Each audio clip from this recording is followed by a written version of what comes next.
Hi everyone, in front of me I've got on our Magic7 Lite, and let me share with you how to allow unknown sources on this device. So let's start with opening the settings, and here we have to scroll and find security and privacy. Then let's scroll down again and tap on more security and privacy and enter install apps from external sources. So here we've got the list of apps which are allowed or not allowed to install some content, and of course we can change it. Just tap on the app and tap on the switcher.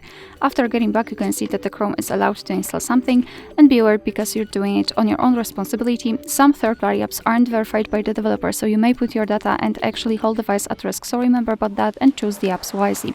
Of course, you can remove previously granted permissions. Just tap on the app and tap on the switcher again, and you can see that the Chrome is not allowed to install anything. Alright, so that will be all. Thank you so much for watching. Please hit the subscribe button and leave the thumbs up.